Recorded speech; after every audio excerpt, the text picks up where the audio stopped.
Hello, Sahar, and Hi. let me officially welcome you to the third edition of the Nordic Data Science and Machine Learning Summit here in Stockholm. It's great having you again with us. But before we go on with further questions, can you please tell us more about your background and your expertise? Hi, thanks for having me here. So I have a background in computer science and machine learning. So I studied my PhD in that.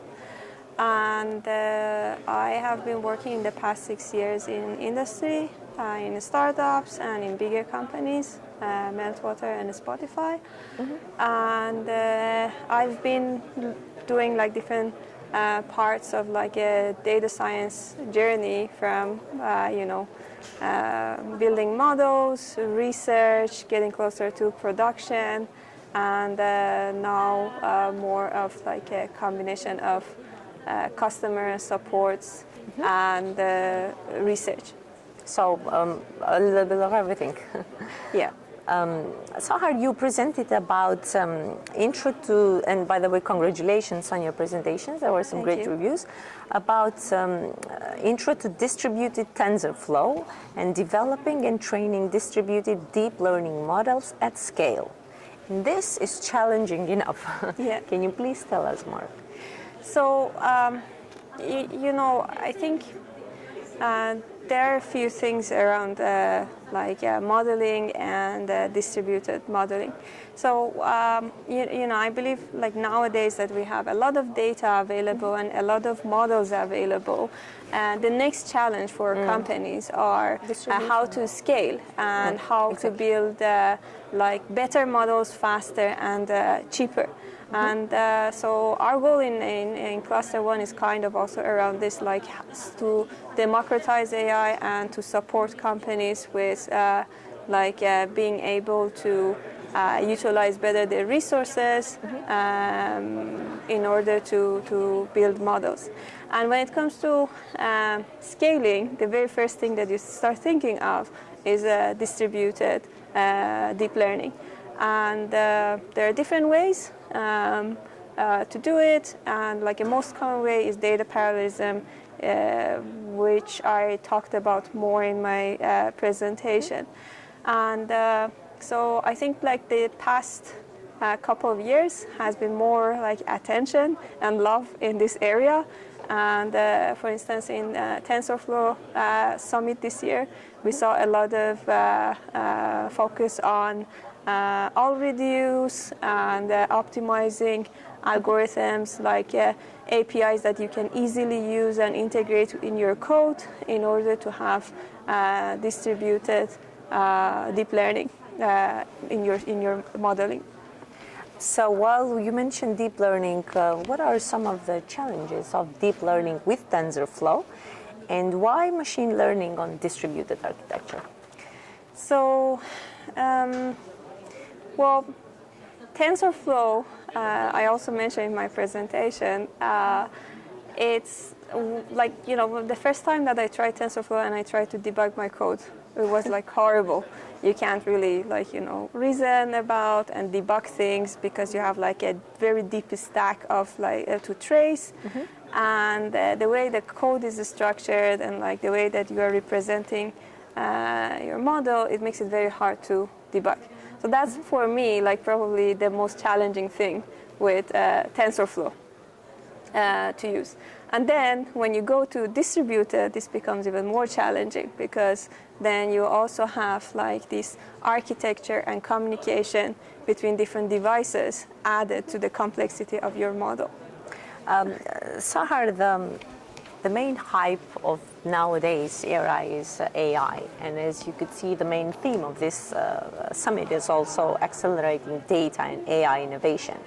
So what is the state of machine learning, knowing all of these buzz and hypes? Do you think it has been developed to such a level that we can consider it sophisticated, or it's still in the process?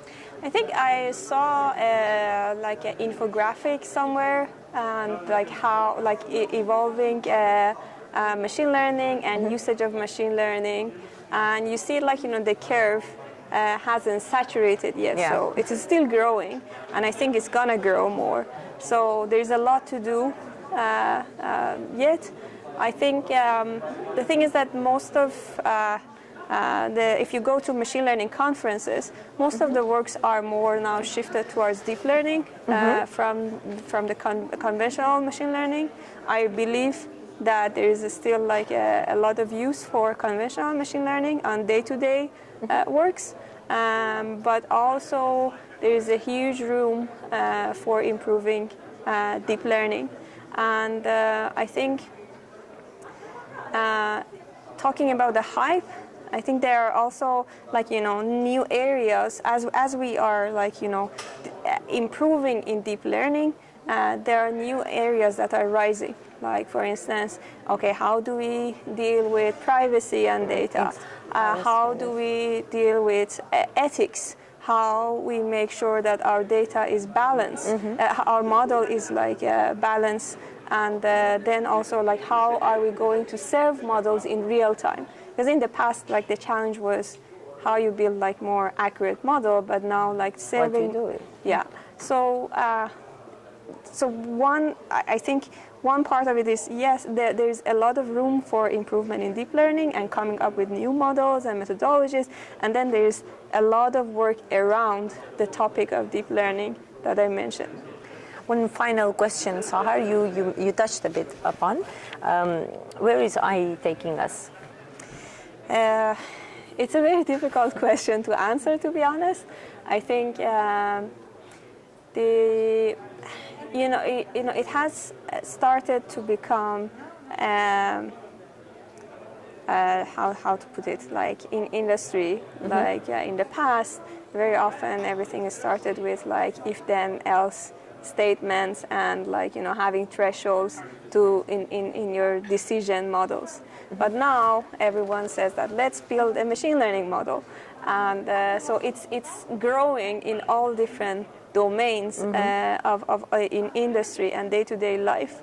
So I think it's gonna grow more probably in health domain, where we have more interaction with humans.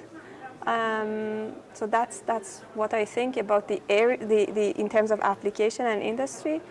But also I think, yeah, I briefly mentioned, but I think so far deep learning enabled covering a lot of domains, but there are a lot of unanswered questions, like why certain model works, under what conditions things do not work, things do not scale.